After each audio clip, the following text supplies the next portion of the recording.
Shalom. Bapak yang kasih dalam Tuhan, kita akan mulai ibadah kita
Yesus, pada sore hari ini kami akan mulai ibadah kami. Biarlah Tuhan kiranya hadir di tengah-tengah kami, Tuhan memimpin ibadah kami ini dari awal pertengahan hingga akhir nanti ya Tuhan Yesus. Terima kasih Yesus, kami serahkan dan kami mulai ibadah ini hanya di dalam nama Tuhan Yesus Kristus. Haleluya. Amin.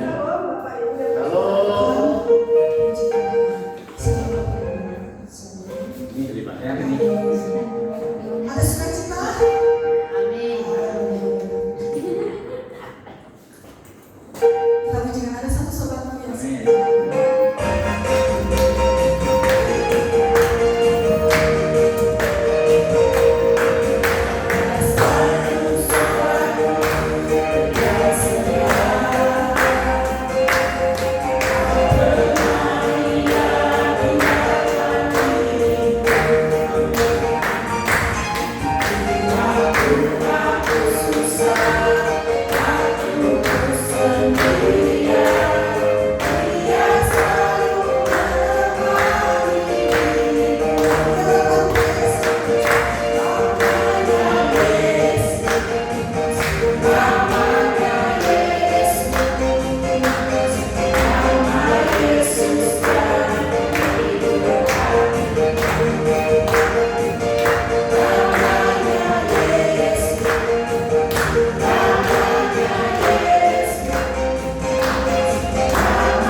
Salam Bapak Ibu Saudara sekalian, kita bersyukur buat sore hari ini kita bisa kembali beribadah, ucap syukur atas kebaikan dan kemurahan Tuhan bagi kita.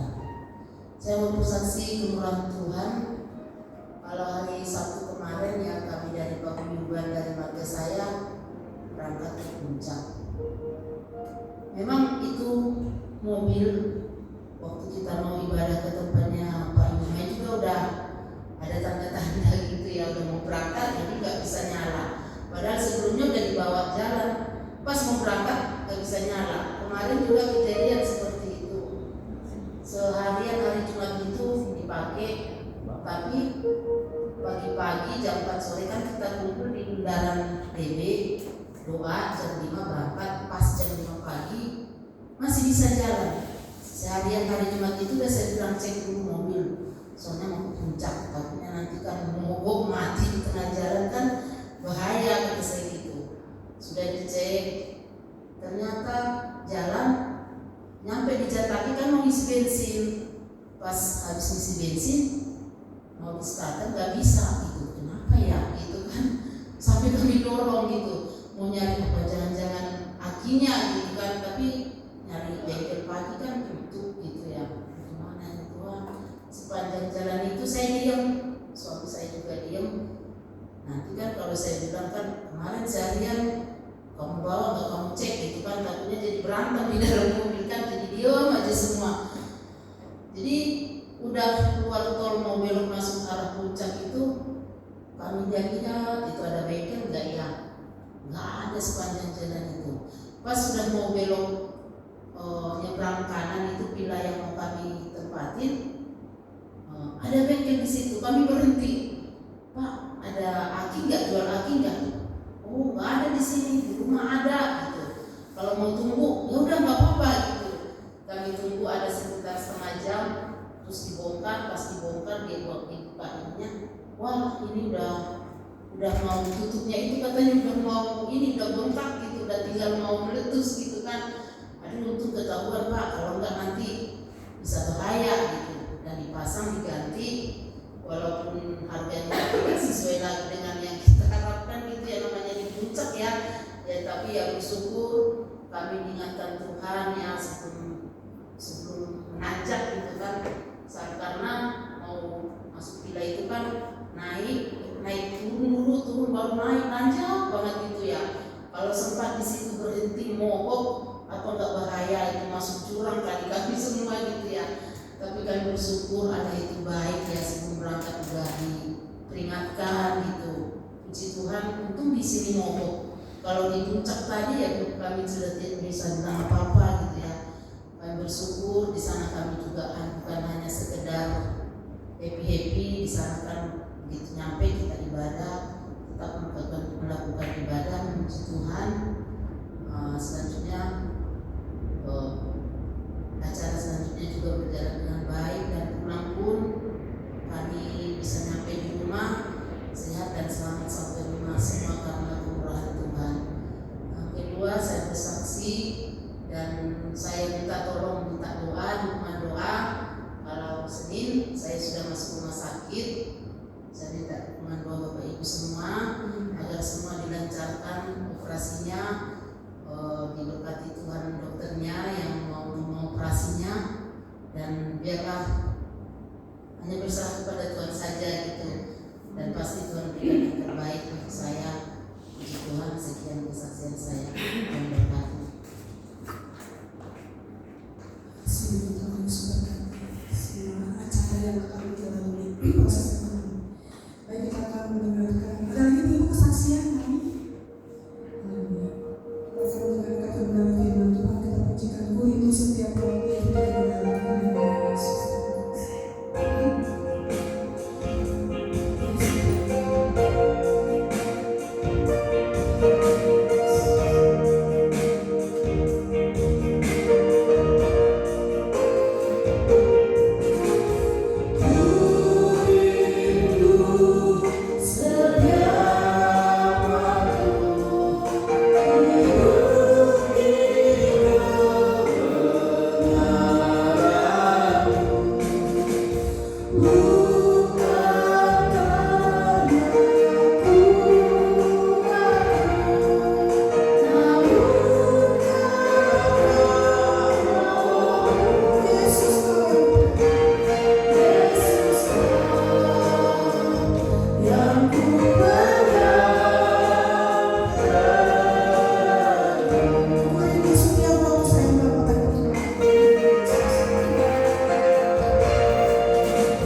Matius pasal 18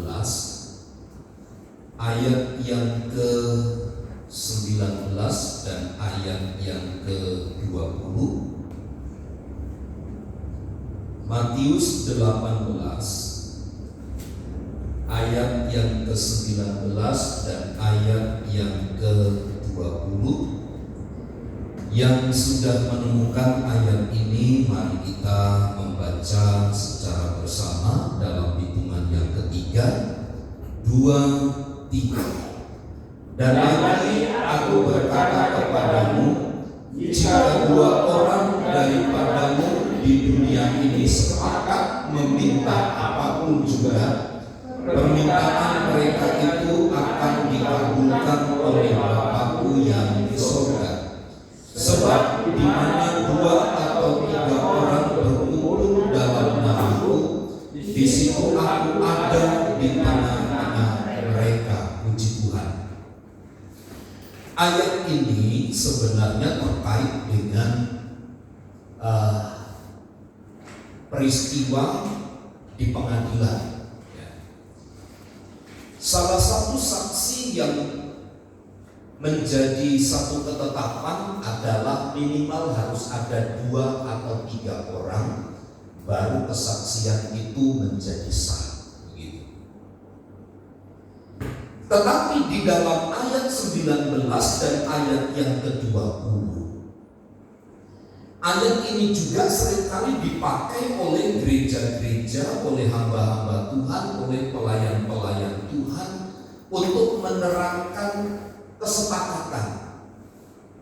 Sebab begini, kalau 2 atau 3 orang yang bersaksi tidak sepakat, maka tidak ada keputusan yang kemudian bisa berakibat kepada seseorang.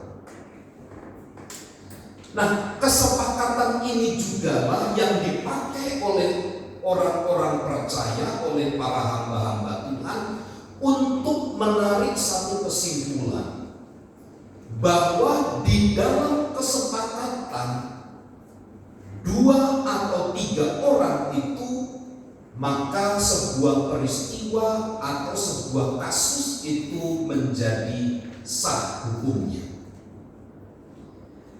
Dalam kaitan dengan hubungan suami istri atau keluarga Kristen, maka bagian kesepakatan di dalam pernikahan itu menjadi sangat penting.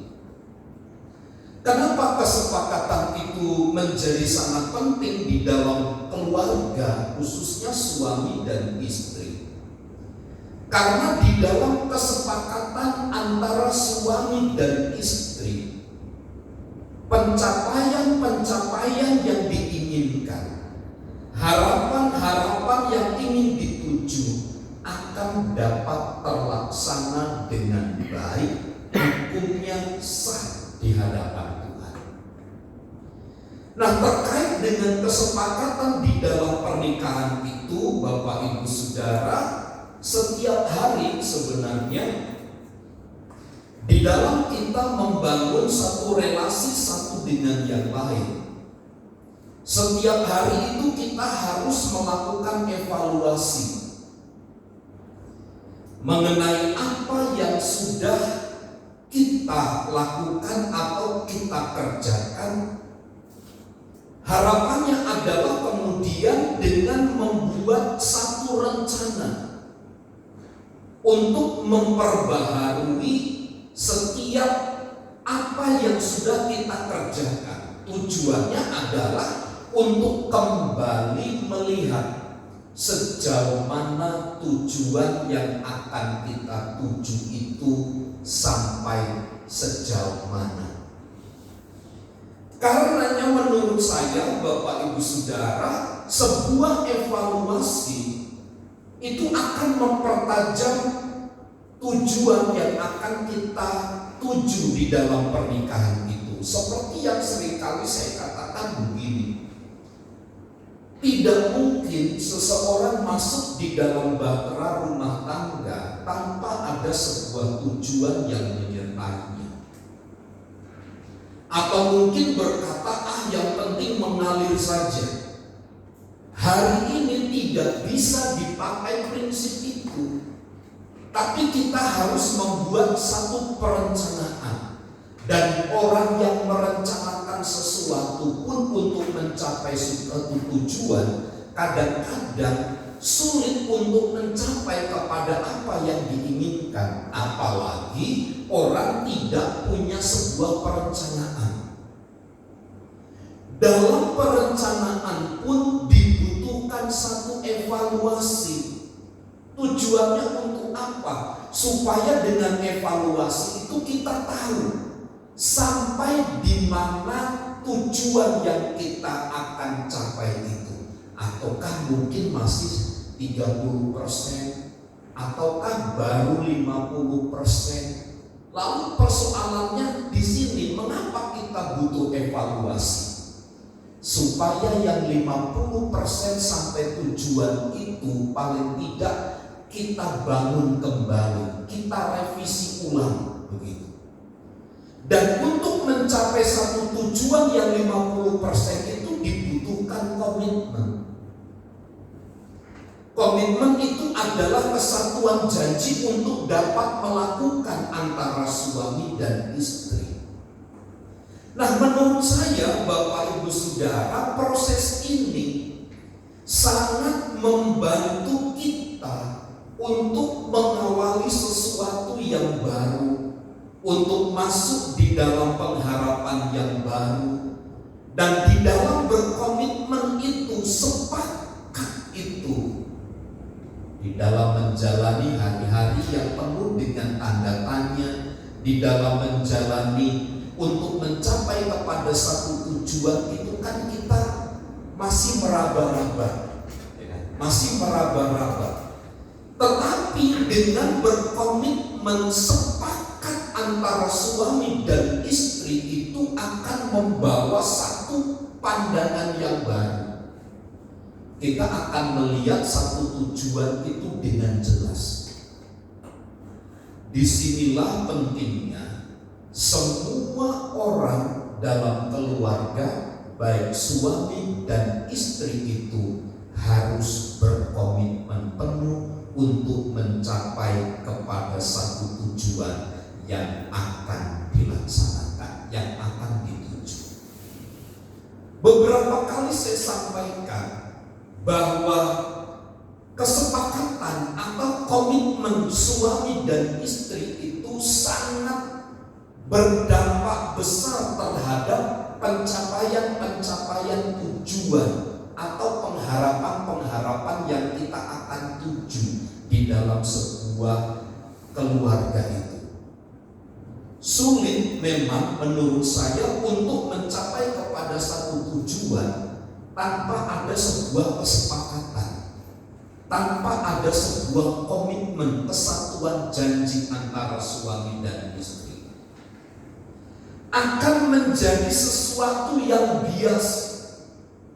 Bahkan menurut saya tujuan yang akan kita capai itu ngambang. Kenapa? Menurut saya begini Bapak Ibu Saudara, tujuan kan apa yang akan kita capai di depan. Goal keluarga kita seperti ini. Nah, untuk mencapai kepada satu tujuan itu kan hanya membutuhkan trik-trik begitu. Nah, trik-trik untuk mencapai kepada satu tujuan itu dibutuhkan komitmen, kesatuan janji. Sebab di tengah-tengah perjalanan untuk mencapai kepada satu harapan dan tujuan, kadang-kadang penuh dengan masalah, ada gesekan, ada penyakit, ada kesulitan hidup, ada masalah keluarga, ada masalah ekonomi. Hal-hal ini bisa menjadi pemicu bagi mundurnya satu tujuan, biasnya sebuah tujuan. Karenanya kitab Amos pasal 3 ayat 3 itu menjadi sesuatu yang penting untuk sebuah pencapaian kepada satu tujuan, yaitu kesepakatan itu. Kitab Amos pasal 3 ayat yang ketiga, saya baca demikian. Berjalankah dua orang bersama-sama jika mereka belum berjanji? Sulit Bapak Ibu Saudara, kitab Amos menerjemahkan, menyampaikan begini, apakah mungkin dua orang itu bisa jalan sepakat, sehati, berjalan berdampingan, berjalan beriringan kalau mereka belum sepakat? Jadi tidak akan mungkin sampai kepada satu tujuan tanpa ada sebuah kesepakatan atau komitmen itu. Karenanya Bapak Ibu Saudara, mengingat kondisi pernikahan kita, mengingat situasi pernikahan yang kita bangun di dalam keluarga kita ini, amat penting kesepakatan. Sebab tanpa sebuah kesepakatan seperti Injil Matius pasal 18 tadi, ayat yang ke-19 dan ayat yang ke-20, tidak akan pernah mungkin mencapai kepada satu keinginan, tidak akan mungkin tercapai satu tujuan. Hanya dengan berkomitmen dan kesatuan janji kesepakatan itu, maka tujuan yang telah kita ucapkan, kita bangun, yang menjadi arah langkah tujuan kita pasti pada akhirnya akan sampai. Nah, di dalam kesepakatan itu Bapak Ibu Saudara, yang terpenting ada unsur di dalamnya adalah kemampuan untuk melebur diri. Karena masing-masing kan kita membawa karakter, sifat masing-masing bawaan. Ada kita yang emosian, ada kita yang pendiam, ada yang kita hanya nurut saja begitu. Nah, perbedaan karakteristik inilah yang bisa menjadi persoalan bagi kesepakatan itu. Disinilah pentingnya antara suami dan istri itu melebur. Melebur maksud saya, semua harus menghilangkan egonya. Semua harus membatas diri. Semua harus mampu menghilangkan sifat-sifat dasar karakteristiknya. Sebab kalau tidak demikian akan sulit perjalanan. Yang penting adalah bagaimana kita masing-masing itu bisa melebur menjadi satu. Alkitab kan menjelaskan suami istri itu kan bukan dua, walau pada hakikatnya ada laki-laki dan perempuan. Tapi Alkitab berkata mereka bukan lagi dua, tetapi satu. Artinya di dalam lembaga pernikahan Allah mengizinkan laki-laki dan perempuan yang bersatu itu melebur menjadi satu. Melebur itu harus melepaskan, meninggalkan sifat karakteristik masing-masing, menjadi satu begitu. Tujuannya untuk mencapai tujuan bersama. Kedua yang penting menurut saya adalah begini, prinsip saling menguatkan satu dengan yang lain. Di dalam prinsip melebur bersama menjadi satu, kadang-kadang kan kita menghilangkan ego itu bisa mungkin 1-2 kali. Tapi nanti ketika satu waktu berhadapan dengan situasi yang rumit, yang amat sulit, bisa saja karakter lama itu muncul. Bisa saja kebiasaan-kebiasaan lama yang kita tinggalkan itu muncul lagi. Disinilah pentingnya pasangan suami istri itu saling menguatkan, sehingga kesatuan itu membentuk satu harmoni, membentuk satu nyanyian yang indah begitu. Saya ingin menyampaikan begini Bapak Ibu Saudara, tanpa kita saling menguatkan satu dengan yang lain, apalagi kita membawa karakteristik masing-masing akan sulit. Pasangan kita bisa kuat, belum tentu kita kuat. Disinilah pentingnya kita saling menguatkan satu dengan yang lain. Ketika lemah, berikan sebuah pandangan, berikan sebuah pengertian, buat menjadi kuat kembali. Sebab kalau tidak demikian, maka ini akan menyulitkan sebuah pencapaian kepada tujuan itu. Apa sih sebenarnya yang terpenting di dalam keluarga itu? Bukan masalah berduanya, tetapi pencapaian kepada sebuah tujuan itu. Tujuan dari pernikahan itu apa sih? Menghasilkan generasi, kemudian memuliakan Allah kehidupan kita ini, dan selain daripada itu ada tujuan-tujuan yang kita telah tetapkan dalam pernikahan kita. Ada banyak hal yang bisa melemahkan kita di tengah-tengah perjalanan. Yang terpenting di sini adalah bagaimana pasangan suami istri itu saling menguatkan, saling meneguhkan.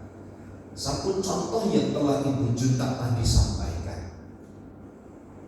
Benar, coba kalau Ibu Junta ngomel, pasti balik itu, pasti pulang ke rumah itu. Ya untungnya mereka diam, tahu begitu, tahu menempatkan diri. Itulah prinsip saling menguatkan satu dengan yang lain. Tidak menjatuhkan, tetapi saling memberikan masukan. Inilah yang saya sebut saling menguatkan itu. Nah, saudaraku yang terkasih di dalam Tuhan, perbedaan kepribadian itu bisa menjadi masalah, tetapi bisa juga menjadi alat pemersatu. Karena apa? Itu sifat itu saling melengkapi. Sifat itu bisa saling melengkapi satu dengan yang lain. Suami istri tidak mungkin semuanya lembut. Ada yang garang, pasti ada yang lembut. Tidak mungkin dua-duanya garang. Pasti ada yang satu lembut, ada yang satu keras. Kenapa? Kalau yang lembut bisa meredam, yang keras bisa menyelesaikan, memutuskan, dan itu harus ada di dalam sebuah pernikahan. Karena pernikahan keluarga itu merupakan sesuatu yang unik. Jadi perbedaan-perbedaan karakteristik itu bisa menjadi senjata. Untuk apa? Untuk saling melengkapi satu dengan yang lain, bukan saling menyerang. Persoalannya adalah kelemahan pasangan itu kita jadikan alat untuk menyerang dia. Dengan kata-kata kamu sih begitu, coba kalau kamu tidak begitu. Ini kan menyerang.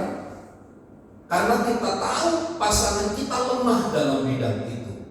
Coba kalau kamu gak ngomong begitu kemarin, pasti kita sudah sampai sini, kita sudah berhasil. Jadikan kelemahan pasangan itu sebagai senjata untuk membangun harmonisasi, bukan justru dijadikan alat untuk menyerang. Kalau saya memiliki atau menyampaikan satu prinsip begini, bahwa kesepakatan itu pada akhirnya untuk mencapai sebuah keserasian.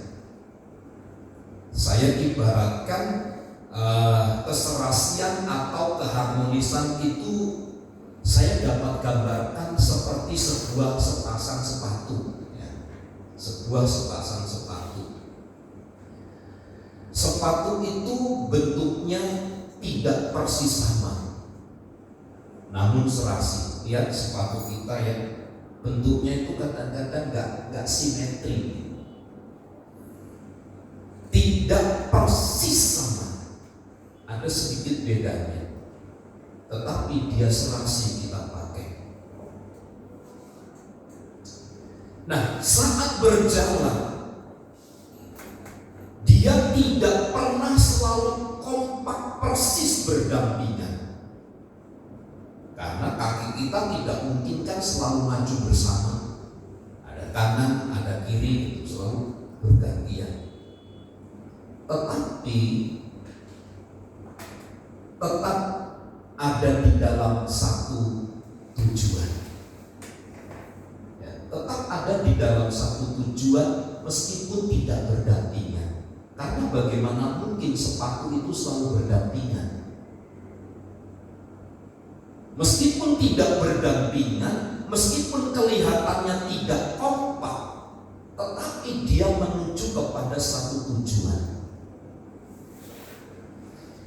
Tak pernah bertukar posisi. Ya, sepatu itu nggak pernah bertukar posisi. Di kiri ya di kiri. Kalaupun di kiri ditaruh di kanan, kita akan ditertawakan. Meskipun dia tidak pernah bertukar posisi, namun saling melengkapi. Gitu. Seperti tadi saya katakan, perbedaan karakteristik tidak menjadi senjata untuk menyerang, untuk mengalahkan pasangan, tetapi itu menjadi alat untuk saling melengkapi satu dengan yang lain. Dan selanjutnya, tidak ada yang lebih tinggi dan tidak ada yang lebih rendah, sederajat. Jadi pasangan suami istri itu tidak ada yang lebih tinggi, tidak ada yang lebih rendah. Dia sederajat, dia sama. Dan yang terakhir saya katakan begini, jika yang satu hilang, yang sebelah ini hilang, atau kanan atau kiri hilang, yang lain itu tidak akan pernah berarti. Kita punya 4 sepatu gitu ya pasang. Kalau yang satu pasang itu hilang, kemana? Tidak mungkin kan yang semisal yang sepatu kiri itu hilang, yang kanan masih ada, lalu kita ambil yang lain dengan corak, dengan warna yang lain, kita pakai di kaki kiri yang hilang itu. Yang pasti yang lain itu tidak akan pernah berarti. Jadi inilah yang saya sebut dengan keserasian, harmonisasi di balik kesepakatan di dalam pernikahan itu. Jadi betapa manis Tuhan merencanakan pernikahan keluarga kita itu. Betapa indah sebenarnya di balik kesepakatan untuk mencapai kepada keserasian, harmonisasi keluarga itu. Kalau ini kita bisa pahami, mengerti Bapak Ibu Saudara, saya percaya pernikahan yang kita jalani bukanlah sebuah pernikahan yang kemudian menciptakan kesuksesan secara duniawi, tidak demikian. Tetapi kita bisa menjalani pernikahan itu dengan baik, menjalani pernikahan itu dengan sejahtera, penuh dengan kedamaian, penuh dengan keserasian. Ini kan sebenarnya yang kita kejar. Ini kan sebenarnya yang kita ingin raih, kita ingin capai di dalam pernikahan kita, di dalam kita membangun relasi antara suami dan istri di dalam keluarga yang kita idam-idamkan. Mulailah dengan kesepakatan seperti Matius pasal 18 ayat 19 sampai 20. Sebab dengan kesepakatan itu akan tercapai keserasian. Tuhan Yesus memberkati. Mari kita berdoa. Bapa, kami bersyukur sore hari ini untuk firman Tuhan, untuk peneguhan dari firman-Mu yang sudah kami dengar. Seberapa banyak yang kami dengar dari firman-Mu, biarlah setiap benih-benih firman Allah itu tinggal di dalam hati kami. Ada banyak hal yang telah kami lalui di dalam rumah tangga, di dalam kami membangun relasi antar suami dan istri.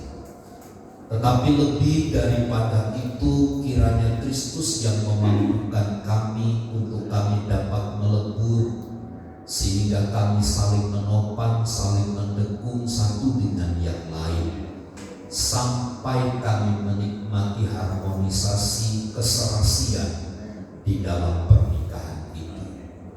Hamba berdoa, berkati kami sebagai suami, berkatilah kami sebagai istri.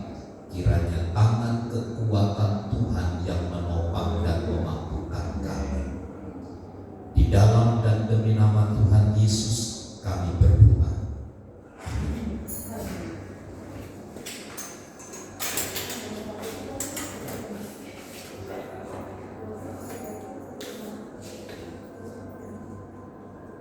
Ibu-ibu diberkati oleh Bapak-Bapak. Kita akan beribadah satu dengan persembahan yang kasih Tuhan Ibu.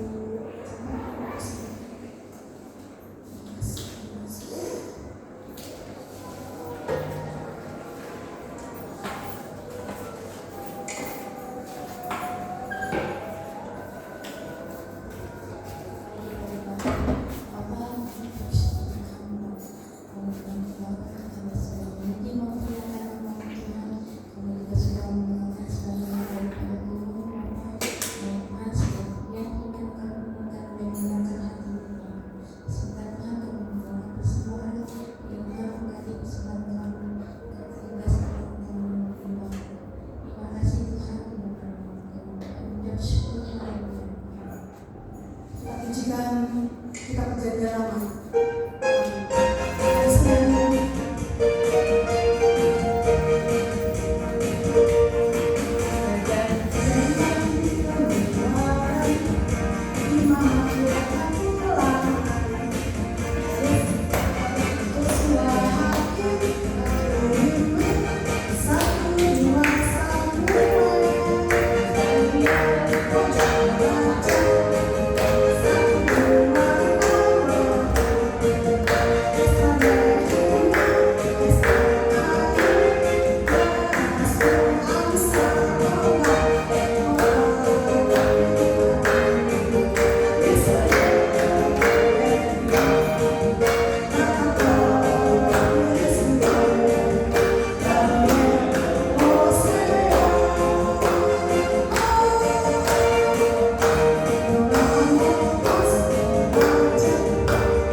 Puji Tuhan. Ya. Besok ibadah jam 8 pagi. Ya. Mari kita datang dengan sukacita dan kiranya Tuhan menolong kita sekalian. Baik, mari bersama kita berdiri. Kita akan akhiri ibadah kita dalam doa. Berkati Ibu Simanjuntak kalau hari Senin akan masuk ke rumah sakit untuk mengikuti proses operasi. Hamba serahkan dari sekarang ini ke dalam tangan kuasa. Berikan ketenangan dan damai sejahtera dari Kristus ada dan tinggal dalam hidupnya. Pakai peralatan-peralatan, pakai tangan-tangan dokter, kami percaya Tuhan yang beserta dengannya. Melalui obat yang diminum, Tuhan pun memulihkan dengan sempurna. Diberkati seluruh jemaat Tuhan yang hadir, rumah tangga keluarga kami persembahkan hanya kepada Tuhan. Berkati jemaat-jemaat Tuhan yang tidak dapat hadir hari ini, Tuhan belas kasih-Mu, kemurahan-Mu dinyatakan bagi mereka. Terima kasih buat anugerah Tuhan yang besar, buat Bapak Martin yang berulang tahun. Tuhan memberkati hidupnya. Kemuliaan dan hormat hanya bagi Tuhan, di dalam nama Tuhan Yesus kami berdoa. Mari saudaraku, angkat tanganmu dan terimalah berkat Tuhan. Tuhan memberkati dan melindungi engkau. Tuhan menyinari engkau dengan wajah-Nya dan memberi engkau kasih karunia. Tuhan menghadapkan wajah-Nya kepadamu dan memberi engkau damai sejahtera. Kiranya kasih karunia dari Allah Bapa, cinta dan kasih sayang dari Tuhan Yesus Kristus, persekutuan, penghiburan dan kekuatan dari Allah Roh Kudus yang menyertai dan memberkati hidup kita saat ini dan sampai selama-lamanya. Di dalam nama Tuhan Yesus Kristus, setiap kita yang percaya dan diberkati bersama katakan amin. Latihan sebentar ya.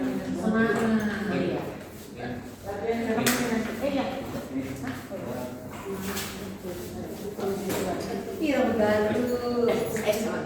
Selamat kali.